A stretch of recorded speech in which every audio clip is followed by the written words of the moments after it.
जनाब मुहम्मदुर रसूलुल्लाह सल्लल्लाहु अलैहि वसल्लम ने फरमाया, मन युरिदिल्लाहु बिही खैरन युफ़क़्क़िहु फ़िद्दीन, जिसके साथ अल्लाह रब्बुल आलमीन खैर का इरादा रखता है, भलाई का इरादा करता है, ऐसे इंसान को अल्लाह रब्बुल आलमीन दीन की समझ अता करता है, शरीयत की समझ अता करता है, किताब और सुन्नत की समझ अता करता है। आज का ये खुतबा जिसकी इब्तिदा मैं एक सवाल से करना चाहता हूँ, वो इसलिए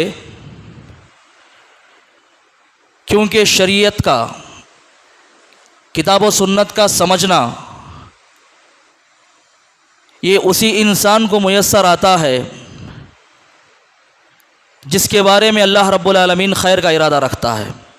अल्लाह के नबी जनाब मुहम्मदुर रसूलुल्लाह सल्लल्लाहु अलैहि वसल्लम ने फरमाया, मन युरिदिल्लाहु बिही खैरन युफ़क़्क़िहु फ़िद्दीन, जिसके साथ अल्लाह रब्बुल आलमीन खैर का इरादा रखता है, भलाई का इरादा करता है, ऐसे इंसान को अल्लाह रब्बुल आलमीन दीन की समझ अता करता है, शरीयत की समझ अता करता है, किताब और सुन्नत की समझ अता करता है। सवाल यह है कि क्या कभी हिंदुस्तान में बसने वाले लोग, यहाँ के रहने वाले लोग, यहाँ के बाशिंदे किसी और मुल्क के कवानीन पर, उनके ज़वाबित पर अमल करना शुरू कर दिए हों, या कभी अमेरिका के लोग हिंदुस्तान के कवानीन पर चलने लगे हों, या कभी बरतानिया के, रूस के लोग, वहाँ के बाशिंदे कभी हिंदुस्तान के कवानीन पर चलने लगे हों और वो ये दावा करते हों कि हम अपने मुल्क में रहते हुए किसी और मुल्क के कवानीन को अपना कर, किसी और मुल्क के कवानीन पर चल कर अपने मुल्क के अंदर अमन शांति की गारंटी मिल सकती हो। ऐसा कभी नहीं होता। हिंदुस्तान के अंदर बसने वाले लोगों पर यह ज़रूरी है कि वो हिंदुस्तान के कवानीन पर अमल करें, तभी उनके लिए अमन शांति मुयस्सर होती है। बरतानिया के लोग वहाँ के कवानीन पर चलेंगे तो उन्हें अमन शांति मुयस्सर होगी। हर मुल्क का बाशिंदा अपने मुल्क के कवानीन और ज़वाबित के मुताबिक अगर चलेगा, अगर रहेगा, तभी उसको अपने मुल्क के अंदर रहने की अमन शांति मुयस्सर आती है। सवाल यह है, अल्लाह रब्बुल आलमीन ने मुसलमानों को एक ज़ाब्ता अता किया है, एक रास्ता अता किया है। क्या है मेरे बंदो, मैं तुम्हें यह रास्ता दिखा रहा हूँ, मैं तुम्हें चीज़ अता कर रहा हूँ जिसकी कवानीन और ज़वाबित को तुम अपनी ज़िंदगी में लागू करो, उसको अपनी ज़िंदगी में उतारो और उस पर अमल करो, उस पर चलो, तभी तुम्हें शांति और अमन सुकून मिलेगा। अल्लाह ने इतनी गारंटी दी। लेकिन आज मुसलमानों की हालत यह है कि अल्लाह के बतलाए हुए तरीक़े पर, अल्लाह के बताए हुए रास्ते को छोड़कर किसी और रास्ते पर चलते हैं, किसी और की इत्तिबा करते हैं और समझते हैं कि हमें अमन और शांति मुयस्सर हो जाएगी, हमें अल्लाह रब्बुल आलमीन की जानिब से हिफाजत मिल जाएगी, हम हिदायत के रास्ते पर आ गए हैं। अगर दुनिया और आखिरत के अंदर कामयाब होना चाहते हो तो तुम्हें वही रास्ता अपनाना पड़ेगा जो अल्लाह रब्बुल आलमीन ने कुरान करीम के अंदर बयान फरमाया और नबी करीम जनाब मुहम्मदुर रसूलुल्लाह सल्लल्लाहु अलैहि वसल्लम ने हदीस के अंदर बतलाया। दुनिया का कोई भी शख्स, चाहे मुसलमान हो या गैर, अगर उसे क़यामत के दिन कामयाब होना है, दुनिया के अंदर कामयाब होना है, तो उसे उसी रास्ते पर चलना होगा, उन्हीं कवानीन और ज़वाबित पर चलना होगा जो कवानीन कुरान ने लगाए, जो ज़वाबित हदीस ने लगाए। आप देखें, इस दुनिया के अंदर तकरीबन 180 करोड़ मुसलमान पाए जाते हैं, 180 करोड़, तकरीबन 58 ममालिक मुसलमानों के हैं, 58 कंट्रीज। इतनी बड़ी तादाद में होने के बावजूद भी आप अगर इस्लाम की तारीख का मुताला करेंगे, इतनी बड़ी तादाद आपको कभी नहीं मिलेगी 1400 साल में। 180 करोड़ मुसलमान। आज ना तो मुसलमानों के पास माल की कमी है, ना दौलत की कमी है, ना हसब व नसब की कमी है, ना ख़ानदान की कमी है, ना तादाद की कमी है। अगर कमी है तो सिर्फ और सिर्फ इज्जत की कमी है और अमल की कमी है। इतनी बड़ी तादाद होने के बावजूद भी मुसलमानों का कोई वक़ार नहीं, मुसलमानों का कोई मर्तबा नहीं, मुसलमानों का कोई जाहो जलाल नहीं। आखिर वजह क्या है, सबब क्या है? दुनिया के इतने बड़े हिस्से में मुसलमान फैलने के बावजूद भी हर कोई जानता है कि मुसलमान हैं, लेकिन मुसलमानों की कोई कदर कीमत नहीं। जब जिसका दिल चाहे वो हमारी शरीयत के साथ खिलवाड़ करता है, जब जिसका दिल चाहे वो मुसलमानों के साथ खेलता है, जब जिसका दिल चाहे वो हमारी किताब और सुन्नत का मजाक उड़ाता है। आखिर वजह क्या है, सबब क्या है? एक दौर ऐसा था, एक वक्त ऐसा था, एक घड़ी ऐसी थी जब ईरान के बादशाह रुस्तुम, जिसको रुस्तुम ज़मा कहा जाता है, ईरान के बादशाह को इस्लाम का पैगाम देने का वक्त आया तो हजरत साद बिन अबी वक्कास का लश्कर कादिसिया पर जाकर रुकता है। ईरान के बॉर्डर पर कादिसिया पर जाकर रुकता है। बादशाह को पता चलता है कि आज बादिया नशीन चरवाहे उसकी सल्तनत में आने वाले हैं। बादिया नशीन चरवाहे, देहातों में रहने वाले, बकरियों और ऊंटों का दूध पीने वाले लोग, सहाबा इकराम रिजवानुल्लाहि अलैहिम अजमाइन। बादशाह सहाबा इकराम रिजवानुल्लाहि अलैहिम अजमाइन के बारे में कह रहा है बादिया नशीन चरवाहे। बादशाह ने कहा अपने दरबारियों से कि महल को सजा दो, चरागों से मुज़य्यन कर दो, अत्तरों से मुअत्तर कर दो, ऐसी ठाट और बाट बना के रखो कि वो लोग जब आएंगे अपना पैगाम लेकर हमारी सल्तनत को देखकर ऐसे ही वापस लौट जाए, अपना पैगाम लेकर ऐसे ही नामुराद वापस लौट जाए। कुर्बान जाइए साहबा किराम रिज़वानुल्लाहि अलैहिम अजमाइन पर। नबी करीम जनाब मोहम्मद रसूलुल्लाह सल्लल्लाहु अलैहि वसल्लम ने उन्हें ऐसे तैयार किया था कि उन्हें कुरान और हदीस के सामने कायनात की कोई चीज नजर नहीं आती। अल्लाह और उसके रसूल के सामने सब कुछ कुर्बान। उन्हें रसूलुल्लाह के फरमान के आगे कुछ नजर नहीं आता, अल्लाह के फरमान के आगे उन्हें कुछ नजर नहीं आता। बादशाह ने अपने कासिद को भेजा, जाओ उन बादिया नशीन चरवाहों में से किसी एक को बुला कर लाओ, किसी एक कासिद को बुला कर लाओ।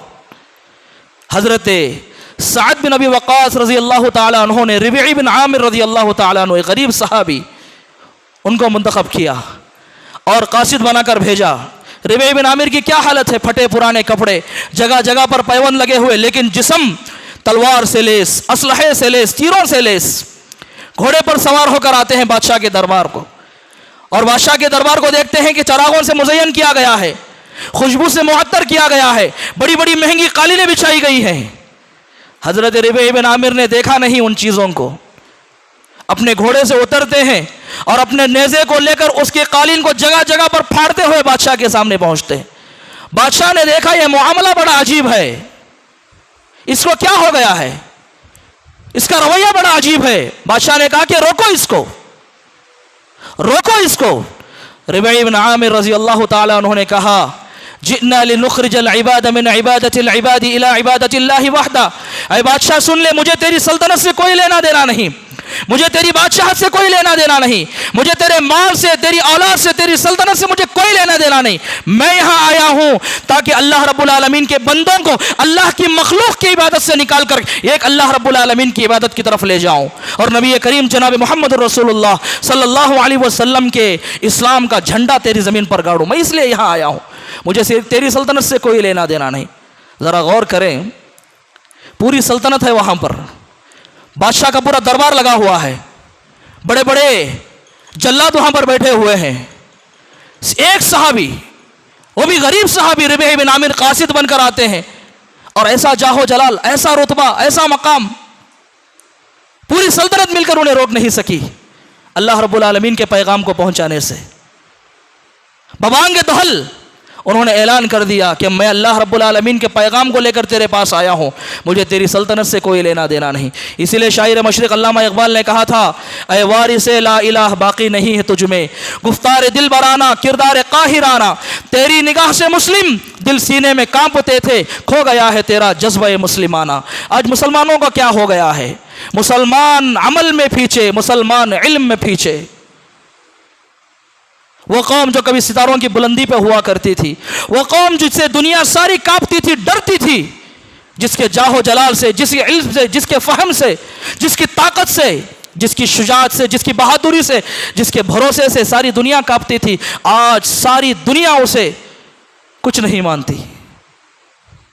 आज मुसलमानों के पास क्या चीज नहीं है, दुनिया की दौलत है और दुनिया की सारी बुराइयां मुसलमानों के अंदर मौजूद है। एक ज़माना जब मुसलमानों के इल्म और फहम पर दुनिया ताज्जुब करती थी, मुसलमानों की शुजाअत और बहादुरी पर दुनिया फ़ख्र करती थी, उनकी अमानतदारी पर, उनकी दियानतदारी पर मुसलमानों पर फ़ख्र किया करती थी। आज ना तो अमानत है, ना तो दियानत है, ना तो इल्म है, ना तो फहम है, ना तो शुजाअत है, ना कुछ है। सिर्फ बुज़दिली भरी हुई है मुसलमानों में, सिर्फ बुज़दिली भरी हुई है मुसलमानों में। देख लें आप, जुमा का दिन है, मस्जिदें वीरान पड़ी हुई है। हम अमल में आगे कहाँ हैं? अमल में आगे कहाँ हैं हम? जो सालों से जिन नमाजियों की तादाद नमाज मस्जिदों के अंदर चलती आ रही है, वही जुमा के अंदर भी वही तादाद है। अगर जुमा के दिन मस्जिद को आबाद नहीं करेंगे तो फिर कब करेंगे? ये मुसलमानों की हालत है। और समझते हैं कि अल्लाह रब्बुल आलमीन की मदद आएगी। अरे तुमने अल्लाह को राजी कब किया है जो अल्लाह की मदद आएगी तुम्हें? दिन रात नाफरमानियों में गुजारते हो, अल्लाह की मदद कहां से आएगी? अल्लाह की नुसरत कहां से आएगी तुम्हें? क्या तुम अल्लाह की मदद के लायक हो? क्या तुम अल्लाह की नुसरत के लायक हो? तुम्हें 5 वक्त नमाज गिरां गुजरती है। यह हालत है मुसलमानों की आज। आप देखें, वो कौम जो कभी इतनी बुलंद हुआ करती थी, जिसकी सारी दुनिया तारीफ किया करती थी, तारीफ के पुल बांधा करती थी, आज उससे ज्यादा जलील कौम कोई नजर नहीं आती। क्या वजह है? क्या सबब है? रीजन क्या है? जो सहाबा इतनी कम तादाद में होने के बावजूद भी सारी दुनिया पर उन्होंने हुक्मरानी की, सारी दुनिया पर उन्होंने इस्लाम के पैगाम को पहुंचा दिया। आज जो कुछ उन्होंने दिया हमें रखने नहीं हो रहा, हम संभाल नहीं रहे उनकी सल्तनत को। आज हर चीज हमसे छूटी जा रही है, कुरान हमसे दूर होता जा रहा है, नबी का फरमान हमसे दूर होता जा रहा है। आखिर वजह क्या है? सबब क्या है? रीजन क्या है? कितनी बड़ी बड़ी सल्तनतों अल्लाह रब्बुल आलमीन ने तबाह बर्बाद कर दिया। कितनी बड़ी बड़ी सल्तनतों को, खिलाफत अब्बासिया, खिलाफत उस्मानिया, ये ऐसी बड़ी बड़ी सल्तनतें थी जिन्होंने आधी आधी दुनिया पर सल्तनत की। इस्लामिक हुकूमत थी, इस्लामी हुकूमत थी यहां पर, लेकिन अल्लाह ने बर्बाद कर दिया, अल्लाह ने तबाह बर्बाद कर दिया, निस्सो नाबूद कर दिया। आज बहुत से लोगों को नाम तक नहीं मालूम कि खिलाफत अब्बासिया क्या है और खिलाफत उस्मानिया क्या है, लेकिन उन्होंने एक जमाने के अंदर आधी दुनिया पर हुकूमत की, अपनी हुकूमत का सिक्का आधी दुनिया पर चलाया। आज अल्लाह ने ऐसे निस्सो नाबूद किया कि लोगों को इनका नाम तक पता नहीं।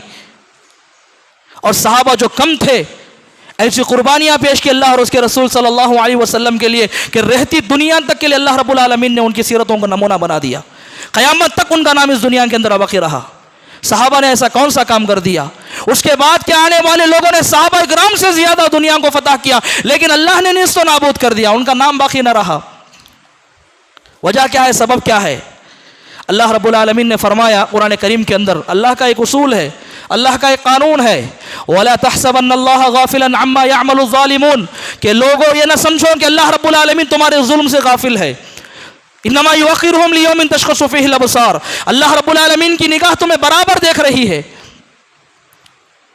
ये ना समझो कि अल्लाह तुम्हारे जुल्म से गाफिल है, तुम्हारी नाफरमानियों से गाफिल है, तुम्हारे बुरे अमाल से गाफिल है। अल्लाह रब्बुल आलमीन देख रहा है, वो मोहलत देता है, मोहलत देता है। जब पकड़ता है तो अल्लाह रब्बुल आलमीन उससे कोई बचा नहीं सकता। हदीस कुदसी के अंदर अल्लाह रब्बुल आलमीन ने फरमाया, या इबादी इन्नी हर्रमतु ज़ुल्म अला नफ्सी फजअलतुहु बैनकुम मुहर्रमा। हदीस कुदसी के अंदर अल्लाह रब्बुल आलमीन ने फरमाया, ऐ मेरे बंदो, मैंने अपनी ज़ात पर जुल्म को हराम किया हुआ है, जुल्म को हराम किया हुआ। वजअलतुहु बैनकुम मुहर्रमा, दुनिया के जर्रे जर्रे पर मैंने जुल्म को हराम किया। फला तज़ालमू, ऐ इंसानों तुम एक दूसरे पर जुल्म ना करो। जुल्म की तारीफ क्या है? जुल्म की डेफिनेशन क्या है? आइए देखते हैं, कुरान करीम बयान करता है, वइज़ क़ाल लुक़मानु लिब्निही व हुवा यईदुहु या बुनय्या ला तुशरिक बिल्लाह इन्न शिर्क लज़ुल्मुन अज़ीम। हज़रत लुक़मान अलैहिस्सलातु वस्सलाम ने अपने बेटे को चंद नसीहतें की। उन नसीहतों में एक बहुत बड़ी नसीहत यह थी, ऐ मेरे बेटे, जो जी चाहे कर ले, ला तुशरिक बिल्लाह, अल्लाह के साथ किसी चीज़ को शरीक न कर। क्यों? इन्न शिर्क लज़ुल्मुन अज़ीम, कायनात का सबसे बड़ा जुल्म अगर कोई है तो वो शिर्क है। पता चल गया कि हमें जुल्म शिर्क है। अब देखें, अगर अल्लाह ने शिर्क को जुल्म कहा है तो शिर्क करने वाला जालिम है, और अल्लाह का कानून है कि अल्लाह रब्बुल आलमीन जालिमों को कभी नहीं छोड़ता। हमारा दावा है कि हम मुसलमान हैं, ठीक है, हमारा दावा है कि हम नमाजी हैं, हमारा दावा है कि हम हज करते हैं, हमारा दावा है कि हम इस्लाम के पाबंद हैं, लेकिन हमारा दावा यह क्यों नहीं कि हमारे ईमान के अंदर शिर्क मिला हुआ है? हमारे ईमान के अंदर शिर्क मिला हुआ है, लिहाजा हमारे तमाम अमाल ज़ाया हैं। दुनिया के अंदर दुनिया को तो छोड़ दें, आप अपने मुल्क की बात को ले लें। तकरीबन 30 से 35 करोड़ मुसलमान पाए जाते हैं इस मुल्क के अंदर, हिंदुस्तान में। और उसके अंदर आप जायज़ा ले लें, जाइए शहरों को देखें कभी, 70 से 80% मुसलमान ऐसे हैं जिनका ईमान खतरे में है, जिनका इस्लाम खतरे में है, और उन्हें यकीन और उन्हें मालूम भी नहीं कि हम जो कुछ कर रहे हैं कि हमारे अमाल के अंदर शिर्क मिला हुआ है, और शिर्क को कुछ समझते ही नहीं। शरीयत का हिस्सा बना रखा है शिर्क को, कुरान और सुन्नत का हिस्सा बना रखा है शिर्क को। अल्लाहु अकबर, अल्लाह रब्बुल आलमीन की ज़ात पाक है शिर्क से, सुभान अल्लाह। लोगों ने इस्लाम का हिस्सा बना रखा है अल्लाह रब्बुल आलमीन के साथ किसी और को शरीक करने को। इससे बड़ी जहालत और क्या हो सकती है मुसलमानों की। 70 से 80% मुसलमान पक्के मुवाहिद तो आपको कहीं कहीं नजर आते हैं, वरना जहां भी हम सफर करते हैं, जहां भी हम जाते हैं, हमें नजर आने वाले लोग वही हैं जिनका ईमान और इस्लाम खतरे में है, जिनके अमाल के अंदर शिर्क मिला हुआ है। और वो ये समझते हैं कि हमारा ईमान खालिस है, हमारा ईमान कुरान और हदीस पर है, और हमारा ईमान अल्लाह और उसके रसूल पर है।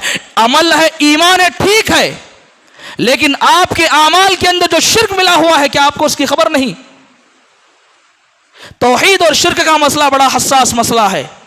अगर आपको किसी ने कहा कि आपके अमाल के अंदर, आपके रोजमर्रा अमाल के अंदर शिर्क मिला हुआ है, आप एक मुसलमान हैं और आप पर यह जरूरी है, लाजिम है कि आपको तहकीक करें कि मेरे ईमान पर कहीं, मेरे ईमान में कहीं शिर्क तो नहीं मिला हुआ, मेरे अमाल को शिर्क क्यों कहा जा रहा है, मेरे अमाल को शिर्क क्यों कहा जा रहा है।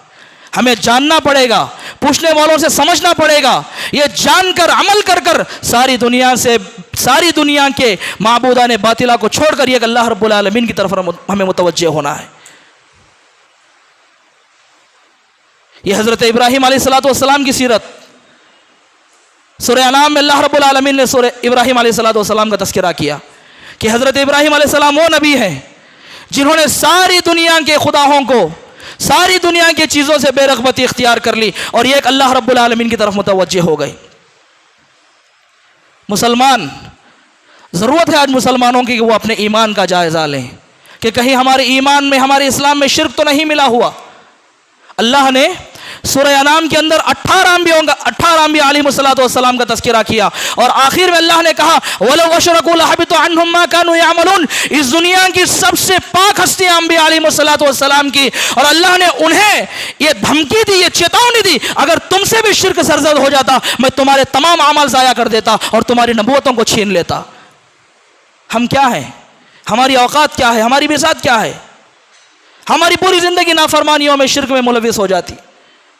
अल्लाह रब्बुल आलमीन ने तो अंबिया को ये चेतावनी दी कि अगर तुमसे भी शिर्क सरजद हो जाता अल्लाह रब्बुल आलमीन तुम्हारे तमाम अमाल ज़ाया कर देता। पता चला कि हमारी बर्बादी और हमारी ज़िल्लत का सबसे पहला रीज़न, सबसे पहला सबब यह है कि मुसलमानों के ईमान और इस्लाम के अंदर शिर्क मिल गया है। मुसलमानों को यह चाहिए कि वो अपने ईमान और इस्लाम का जायज़ा लें कि कहीं मेरे आमाल शिर्क पर तो नहीं है, कहीं मेरे ईमान के अंदर शिर्क तो नहीं मिला हुआ। यह सबसे पहला सबब है कि इस्लाम के मुसलमानों के अंदर शिर्क मिला हुआ है। आइए देखते हैं दूसरा सबब क्या है हमारी ज़िल्लत और रुसवाई का। पहला सबब तौहीद के अंदर खलल, तौहीद में ईमान, तौहीद में शिर्क, ईमान में शिर्क, इस्लाम में शिर्क। दूसरा रीज़न कुरान करीम से दूरी। अल्लाह रब्बुल आलमीन का जो कलाम है, जो मुसलमानों की हिदायत के लिए अल्लाह रब्बुल आलमीन ने नाजिल किया, ऐसी अजीम किताब किसी उम्मत को अल्लाह ने नहीं दी। ये अल्लाह रब्बुल आलमीन का हम पर एहसान है, फजल करम है कि उसने कुरान करीम को हमारी इस उम्मत पर नाजिल किया, हमारी हिदायत के लिए, हमारी रहनुमाई के लिए। आज मुसलमान को दुनिया के हर मैगज़ीन से प्यार है, हर चीज़ से उसे मोहब्बत है। मोहब्बत कुरान से भी है, मैं ये नहीं कहता कि कुरान से आपको मोहब्बत नहीं, हर मुसलमान कुरान से मोहब्बत करता है, लेकिन उसकी मोहब्बत कहाँ तक है? सीने से लगाने तक, कुरान को चूमने तक उसकी मोहब्बत है, कसम खाने के लिए हाथ में उठाने तक उसकी मोहब्बत है, पढ़ने के लिए माफ़ कीजिए नहीं है। हम कुरान को पढ़ते कहाँ हैं, समझते कहाँ हैं कुरान करीम को? हमारी मोहब्बत कुरान को छीने से है, कुरान को सीने से लगाने से है, कुरान करीम को जुज़दानों में लपेट कर ताकों में सजाने से है, कुरान को कसम खाने के लिए हाथों में उठाने से हमारी कुरान की मोहब्बत है। हम पढ़ते कहाँ हैं कुरान को, समझते कहाँ हैं कुरान को? ना कुरान से हमें मोहब्बत है, इसको मोहब्बत नहीं कहते, इसको दिखावा कहते हैं, इसको दिखावा कहते हैं। आप बुजुर्ग हैं, आप समझ सकते हैं कि दिखावा किसको कहा जाता है और मोहब्बत किसको कहा जाता है। मोहब्बत यह है कि आप कुरान को पढ़ें, कुरान को समझने की कोशिश करें, यह है मोहब्बत कुरान से। ना तो हमें कुरान से मोहब्बत है, ना उसके अहकाम से, ना उसके कवानीन से, ना कुरान पर चलने वालों से, ना कुरान पर अमल करने वाले लोगों से हमें मोहब्बत है। हम तो कुरान की भी तजलील करते हैं, कुरान को समझने समझाने वालों की भी तजलील करते हैं। हमारे पास दोनों की इज्जत नहीं है। यह हालत है मुसलमानों की। कुरान को हमने क्या समझ रखा है? आइए दो वाक़या से मैं आपके सामने बात को आया कर देता हूँ कि कुरान मजीद को थामने से, कुरान मजीद को पढ़ने से, कुरान मजीद पर अमल करने से अल्लाह रब्बुल आलमीन दुनिया के अंदर कौन सी तरक्की देता है और आखिरत के अंदर अल्लाह रब्बुल आलमीन कुरान करीम के पढ़ने वालों का क्या नतीजा रखा है। कुरान को मामूली ना समझें, कुरान को मामूली ना समझें। हज़रत उमर बिन ख़त्ताब की ज़िंदगी का वाक़या है। बड़े गौर से सुने बात को कि कुरान मजीद को कमतर समझने वाले लोगों के लिए बहुत बड़ा सबक है इसके अंदर। हज़रत उमर बिन ख़त्ताब रज़ी अल्लाह ताला अन्हु जब खलीफा बन गए, एक मरतबा सफ़र पर निकले, सफ़र पर कहीं जा रहे थे, सहाबा इकराम रिज़वानुल्लाहि अलैहिम अजमईन भी साथ में थे। एक दरख्त आ गया, वहाँ बैठे कुछ देर रोने लग गए। किसी साहबी को यह हिम्मत नहीं, यह जुर्रत नहीं कि पूछें आगे बढ़कर कि हज़रत उमर क्यों रो रहे हैं। ना तो उन्होंने कुछ इबादत की, ना तो उन्होंने दुआ की, ना तो कोई आया, ना तो कोई गया, किसी से बात की, उन्होंने रोने लग गए। लेकिन थोड़ी देर बाद उठकर चलने लगे। साहबा इकराम को यह मामला बड़ा अजीब लगा कि क्यों रो रहे हैं हज़रत उमर बिन ख़त्ताब, और फिर चल दिए उठकर। एक साहबी हिम्मत की उन्होंने और आगे बढ़कर हज़रत उमर से पूछ ही लिया। उन्हें यह बेचैन किया जा रहा था मामला कि आखिर हज़रत उमर ने ऐसा क्यों किया। मैंने उनके साथ बहुत सफ़र किए हैं, जब वो दुआ करते हैं तो रोते हैं, नमाज पढ़ते हैं कोई क़यामत वाली या अज़ाब वाली आयत आ गई तो रोते हैं। यहाँ पर ऐसा कुछ भी नहीं हुआ, ना कोई आया, ना कोई गया, ना कोई इबादत, ना कोई दुआ। क्यों रो रहे थे हज़रत उमर बिन ख़त्ताब रज़ी अल्लाह ताला अन्हु? आखिर साहबी ने पूछ ही लिया, अमीरुल मोमिनीन आपने क्यों रोया उस वक्त? हज़रत उमर बिन ख़त्ताब का जवाब सुने, हमारे दिलों को दहला देने वाला वाक़या। अगर हमारे ईमान के अंदर ताजगी है, अगर हमारा ईमान खालिस है, तो आपको समझ में आ जाएगी कि कुरान कौन सी किताब है और कुरान कैसी किताब है और अल्लाह ने कुरान को क्यों नाजिल किया है। ज़रा गौर से सुने बात को।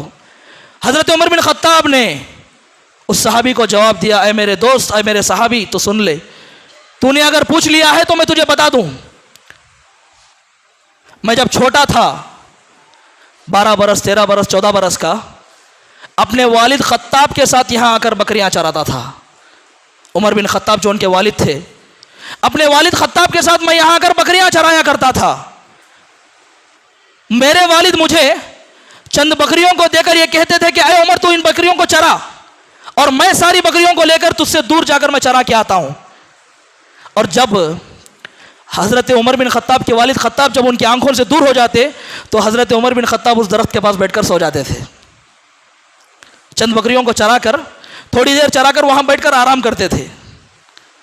और जब ख़त्ताब की नज़र उन पर पड़ती हज़रत उमर पर, तो बाप होने के नाते वो आकर उनसे पूछते और ये कहते कि उमर, चंद बकरियों को चराकर आज तू थक जाता है, बेजार हो जाता है, और मेरे जाने के बाद तू आराम कर लेता है और चराता नहीं बकरियों को, तू बड़ा होकर क्या करेगा, तू बड़ा होकर क्या बनेगा। जैसा कि हर वालिद आज बोलते हैं अपने बच्चों से कि तू ऐसा है बचपन में, तू बड़ा होकर क्या बनेगा। उसी तरह उन्होंने भी उनके जवानी की फिक्र की, उनके बुढ़ापे की फिक्र की। ख़त्ताब ने पूछा कि तू बड़ा होकर क्या बनेगा, क्या करेगा। आज तेरी ये हालत है कि तू चंद बकरियों को नहीं चरा सकता, तू बड़ा होकर क्या करेगा।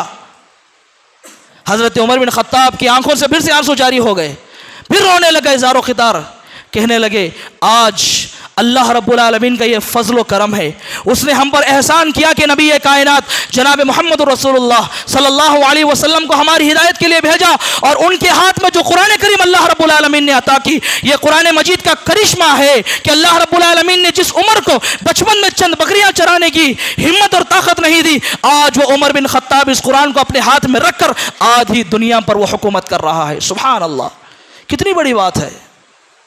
ये कुरान करीम की खैर बरकत है जो हजरत उमर बिन खत्ताब को इतना अजीम बनाई। ये कुरान करीम की बरकत है। हमने कुरान को क्या समझ रखा है? बरकत वाली किताब। ठीक है, बरकत वाली जरूर है, लेकिन जब अमल करेंगे तभी तो बरकत है। तो आपने कभी कुरान को देखा ही नहीं, कभी आपने कुरान को समझा ही नहीं, कभी पढ़ा ही नहीं, फिर आपको कैसी गारंटी है कि बरकत है? बरकत तो तब है जब उसके अहकाम पर आप अमल करेंगे। एक दूसरा वाक़या मैं आपको बताता चलूं। यह वाक़या भी हज़रत उमर बिन खत्ताब के ज़माने का है। जब वो खलीफा मुकर्रर हुए तो मक्के के अंदर एक सहाबी जिनको उन्होंने गवर्नर मुंतखब कर दिया। जब हज़रत उमर बिन खत्ताब एक मरतबा मक्का आने का इरादा करते हैं तो मक्का के गवर्नर को पता चलता है कि अमीरुल मोमिनीन मक्का तशरीफ़ ला रहे हैं, तो वो उनका इस्तकबाल करने के लिए मक्का की सरहद पर चले जाते हैं। और जब हज़रत उमर से उनकी मुलाकात होती है तो हज़रत उमर बिन खत्ताब ने सबसे पहला जो सवाल उन्हें किया वो जिम्मेदारी के ताल्लुक़ से। जिम्मेदारी के क्या सवाल किया? मैंने तुझे मक्के का गवर्नर मुंतखब किया, और अगर तू मेरे इस्तकबाल के लिए यहाँ पर है, मन इस्तखलफ्ता अला अहलिल वादी, तो वहाँ पर किसको मुंतखब किया? अपना नायब। अपना गवर्नर तूने किसको मुंतखब किया? अपना नायब तूने किसको मुंतखब किया? देखिए, इसमें एक बहुत बड़ी बात छुपाई गई है, बहुत बड़ी बात बतलाई गई है कि अगर किसी को हाकिम बनाया जाए और अगर वो किसी काम से कहीं दूसरी जगह चला जाए तो वो उस पर ज़रूरी है कि वो अपने हाकिम को मुंतखब करे। हज़रत उमर बिन खत्ताब ने पहला ये सवाल किया, मन इस्तखलफ्ता अला अहलिल वादी, मैंने तुझे मक्के का गवर्नर मुंतखब किया, तूने मक्के का गवर्नर किसको मुंतखब किया अगर तू यहाँ पर है? क्या बेहतरीन जवाब दिया उस गवर्नर साहबी ने, इस्तखलफ्तु मौलम मिन मवाली, मेरे चंद गुलाम हैं, उन गुलामों में से एक गुलाम को मैंने मक्के का अमीर मुंतखब कर दिया। हज़रत उमर बिन खत्ताब गैज़ो गज़ब में आ गए, गुस्से में आ गए। गुलाम को तूने अमीर मुंतखब कर दिया? गुलाम को मैंने तुझे अमीर मुकर्रर किया है और तूने गुलाम को? यह कैसा इंसाफ है? वो गवर्नर साहबी कहने लगे, या उमर ला तग़ज़ब, अये उमर गुस्सा न करो, इन्नहु क़ारिउन लिकिताबिल्लाहि व इन्नहु आलिमुन बिल फ़राइज़। कितनी बड़ी बात कही उस सहाबी ने, मैंने इस गुलाम को इसलिए मक्के का गवर्नर मुंतखब किया, पूरी मक्का की सरजमीन पर उनसे ज्यादा कुरान मजीद को समझने वाला इंसान कोई नहीं है। एक गुलाम सहाबी, कुरान करीम का फहम ऐसा था, कुरान करीम को समझने की सकत अल्लाह ने ऐसी सलाहियत दी कि कुरान करीम ने एक गुलाम को मक्के का गवर्नर मुंतखब कर दिया। एक गुलाम को, बड़े बड़े सहाबा थे वहां पर, जलीलुल क़द्र सहाबा थे मक्का में, लेकिन कुर्बान जाइए कुरान करीम पर कि एक कुरान करीम ने उस गुलाम सहाबी को मक्के का गवर्नर मुंतखब कर दिया। और हमने कुरान करीम को क्या समझ रखा है? आप समझिए, कुरान करीम मामूली किताब नहीं है। कुरान करीम मामूली किताब नहीं है। उसको समझिए, उसको पढ़ने की कोशिश कीजिए, उसकी तालीमात पर अमल करने की कोशिश कीजिए, हमारी ज़िंदगियाँ बदल जाएंगी, हमारे रोज़मर्रा के अमाल बदल जाएंगे। कभी कुरान को पढ़ने की तो कोशिश कीजिए। हमने कुरान को कभी पढ़ा नहीं, हमने कुरान को कभी सीखा नहीं, कुरान को सिर्फ सुना है, और यह सुना है कि बरकत वाली किताब है, खैर वाली किताब है। ठीक है, जितनी बातें आपने सुनी है सब सही हैं। आपकी ज़िंदगी में अगर आप भलाई चाहते हैं, खैर चाहते हैं, तो आप कुरान को पढ़िए। कुरान के तमाम बरकतें, कुरान की तमाम खैर आपको उसी वक्त मिलेगी जब आप कुरान को पढ़ेंगे, कुरान को समझेंगे। यह दूसरा रीज़न था मुसलमानों की बर्बादी का, मुसलमानों की तबाही का, कि हमने इतनी बाबरकत किताब को छोड़ दिया है, इतनी बाबरकत किताब को छोड़ दिया है। कसम खाने के लिए हाथों में उठा लेते हैं, किसी को तोहफे में देने के लिए हमने कुरान को रखा हुआ है। यह दूसरा रीज़न है। पहला रीज़न तौहीद में खलल, दूसरा रीज़न कुरान करीम से दूरी। तीसरा रीज़न देख लें कि तीसरा सबब क्या है हमारी मुसलमानों की बर्बादी का? सुन्नत से दूरी, सुन्नत से बेजारी। नबी करीम जनाब मोहम्मद रसूलुल्लाह सल्लल्लाहु अलैहि वसल्लम से प्यार तो है, मोहब्बत तो है, लेकिन दिखावा है। मैंने आपसे बात कह दी कि असल मोहब्बत किसे कहते हैं और दिखावा किसे कहते हैं। दिखावा ही तो है आज। नबी से मोहब्बत का सिर्फ दावा है, नबी की सुन्नत पर अमल की जब बारी आती है तो सबसे पीछे होते हैं मुसलमान। दिखावा है। सहाबा इकराम दिखावा नहीं करते थे, सहाबा इकराम नबी के कौल पर अमल करके दिखलाया करते थे। यह है मोहब्बत। नबी से मोहब्बत, नबी के आमाल से मोहब्बत, नबी की सीरत से मोहब्बत। हमें तो सिर्फ नबी के नाम से मोहब्बत है, उनकी सीरत से कोई लेना देना नहीं, उनके अफ़ाल से, उनके अहकाम से हमें कोई लेना देना नहीं। हम कहाँ सीरत पर अमल करते हैं? हमने कहाँ नबी को अपना उसवा बनाया है? नबी को हमने उसवा नहीं बनाया। अगर नबी को हमने उसवा बनाया होता तो आज जलील नहीं होते, बर्बाद नहीं होते मुसलमान। हमने किसी किसी को आइडियल बना रखा है, आज पता नहीं कौन कौन है। उम्मत के अंदर रहकर, नबी की उम्मत बनकर, नबी को अपना आइडियल बनाने के बजाय नबी की उम्मतियों को हम आइडियल बना रहे हैं। इससे बड़ी बेवकूफी और क्या हो सकती है हमारी? जाहिलों को, जिनके पास शरीयत का कोई इल्म नहीं, ऐसे लोगों को हमने आज आइडियल बना रखा है। अगर खुले अल्फाज में कहूं तो एक्टरों को हमने अपना आइडियल बना रखा है। एक्टरों को हमने अपना आइडियल बना रखा है। वो ना तो आपको जानते हैं, ना आप उन्हें ढंग से जानते हैं। आपने उन्हें अपना आइडियल बना रखा है। हमने उनको छोड़ दिया है जो आज से 1500 साल पहले हमारी फिक्र करते थे और अल्लाह के सामने बैठकर रोया करते थे कि ऐ अल्लाह, मेरी उम्मत का क्या होगा। हमने ऐसे नबी को भुला दिया है। हमने आज सिर्फ दिखावा किया है, हमने मोहब्बत नहीं की नबी करीम जनाब मोहम्मद रसूलुल्लाह सल्लल्लाहु अलैहि वसल्लम से। आइए देखते हैं नबी से मोहब्बत क्या होती है, नबी के अक़वाल से मोहब्बत क्या होती है, नबी की सीरत से कैसी मोहब्बत होनी चाहिए और नबी के फरमान पर अमल कैसा होना चाहिए। एक हदीस से मैं आपको बात समझा देता हूँ। लम्मा सवा रसूलुल्लाह सल्लल्लाहु अलैहि वसल्लम यौमुल जुम्आ, अल्लाह के नबी जनाब मोहम्मद रसूलुल्लाह सल्लल्लाहु अलैहि वसल्लम जुमा का खुतबा देने के लिए मेंबर पर खड़े हो गए। फ़क़ाल, और आपने कहा इजलिसू, बैठ जाओ। सहाबा से आपने कहा बैठ जाओ। आप मेंबर पर खड़े हो गए, सहाबा से कहा बैठ जाओ। फ़समिअ ज़ालिका अब्दुल्लाह बिन मसऊद रज़ियल्लाहु तआला अन्हु, नबी के इस फरमान को हज़रत अब्दुल्लाह बिन मसऊद ने सुन लिया। फ़जलस अला बाबिल मस्जिद, और जैसे ही नबी का फरमान हज़रत अब्दुल्लाह बिन मसऊद ने सुना, मस्जिद के दरवाजे पर ही बैठ गए। कैसे बैठ गए मस्जिद के दरवाजे पर?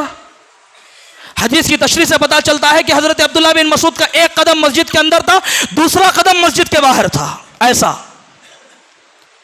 लेकिन नबी का फरमान आ गया कि बैठ जाओ। नबी का फरमान उनके कानों से टकराया कि बैठ जाओ, और हज़रत अब्दुल्लाह बिन मसऊद नबी की इख्तिदा करते हुए, नबी के फरमान की इज्जत करते हुए मस्जिद के दरवाजे पर बैठ गए। फ़रआ रसूलुल्लाह सल्लल्लाहु अलैहि वसल्लम, अल्लाह के नबी ने हज़रत अब्दुल्लाह बिन मसऊद को देखा, कहा ताल या अब्दुल्लाह, ताल फिल मस्जिद, अय अब्दुल्लाह अंदर आ जाओ। अल्लाह के नबी जनाब मोहम्मद रसूलुल्लाह सल्लल्लाहु अलैहि वसल्लम ने हज़रत अब्दुल्लाह को कहा कि अंदर आकर बैठ जाओ। जब नमाज से फारिग हुए, अल्लाह के नबी सल्लल्लाहु अलैहि वसल्लम ने हज़रत अब्दुल्लाह से बात की। कहने लगे, अय अब्दुल्लाह, मैंने तो उन लोगों को हुक्म दिया जो मस्जिद के अंदर थे। हाँ, और अगर तुम मस्जिद के अंदर एक कदम रख चुके थे, मेरा फरमान तुमने सुन लिया, तो क्या हो जाता अगर दूसरा कदम आगे बढ़ाकर मस्जिद के अंदर आ जाते और मस्जिद के अंदर आकर बैठ जाते। सहाबी के ईमान पर गौर करें, और नबी की इख्तिदा उन्होंने कैसी की, नबी से उन्होंने कैसी मोहब्बत की, जरा गौर करें इस बात को। क्या हो जाता अगर तुम दूसरा कदम भी लेकर मस्जिद के अंदर आ जाते? हज़रत अब्दुल्लाह बिन मसऊद ने क्या जवाब दिया? अल्लाह के नबी, भले ही मेरा एक पैर मस्जिद के अंदर था और दूसरा पैर मस्जिद के बाहर था, आपने मस्जिद वालों से कहा यह मैं नहीं जानता, लेकिन आपका यह फरमान मेरे कानों से टकराया, इजलिसू, बैठ जाओ। लिहाजा मैं आपके फरमान की इज्जत करते हुए, आपकी इत्तिबा करते हुए मैं मस्जिद के उस दरवाजे पर बैठ गया, क्योंकि मुझे यह खदशा लाहिक हुआ, भले ही मेरा एक पैर मस्जिद के अंदर, दूसरा पैर मस्जिद के बाहर, कहीं मेरा यह पैर नाफरमानी की तरफ न बढ़ जाए और कहीं मैं जहन्नम के हवाले न कर दिया जाऊं। सुभान अल्लाह। हज़रत अब्दुल्लाह बिन मसऊद का ये जवाब था। सहाबी हैं, जलीलुल क़द्र सहाबी हैं, एक पैर मस्जिद के अंदर, दूसरा पैर अगर उठाकर आगे बढ़ा लेते तो कौन सी दुनिया डूब जाती।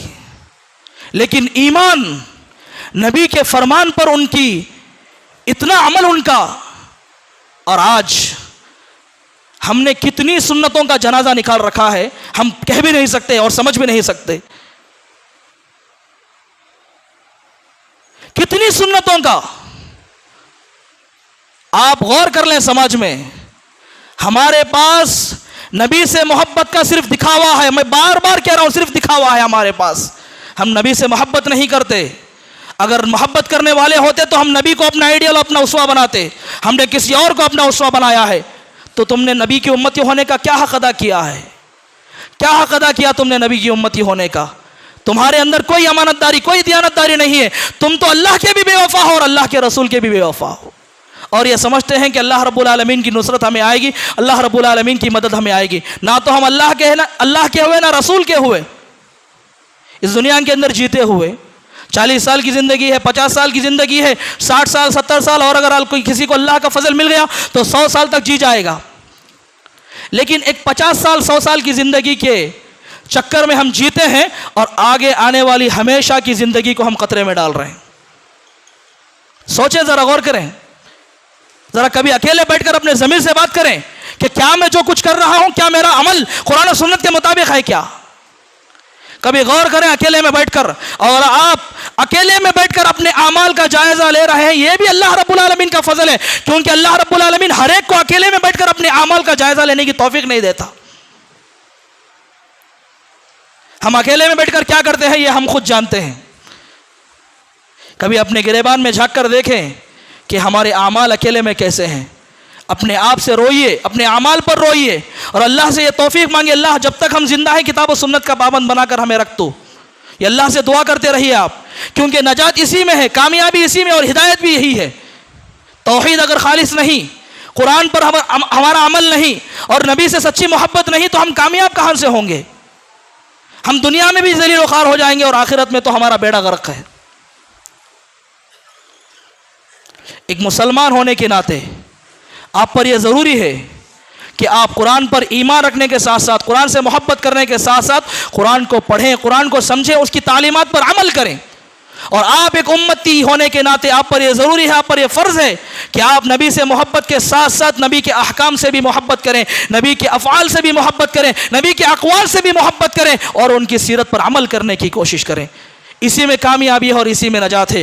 दुआ है रब्बुल आलमीन से कि अल्लाह रब्बुल आलमीन हमें जब तक हम जिंदा हैं तौहीद को खालिस करने की तौफीक अता फरमाए। सिर्फ़ और सिर्फ हमारा ईमान अल्लाह रब्बुल आलमीन के लिए खालिस रहने की तौफीक अता फरमाए।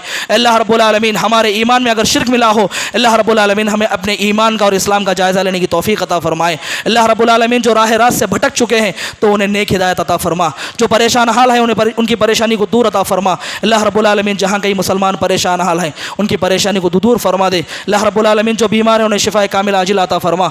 अल्लाह रब्बुल आलमीन जो हमें गुजर चुके उन्हें करवट करवट जन्नतुल फिरदौस और आला मकाम अता फरमा। अल्लाह रब्बुल आलमीन हमें ज़िंदगी भर शरीयत का पाबंद बनाकर रहने की और उसी पर अमल करने की तौफीक अता फरमा। और जब हमारा खातिमा हो खातिमा बिलखैर हो। अक़ूलु क़ौली हाज़ा अस्तग़फ़िरुल्लाह ली व लकुम व लिसाइरिल मुस्लिमीन फ़स्तग़फ़िरूहु इन्नहु हुवल गफ़ूरुर रहीम।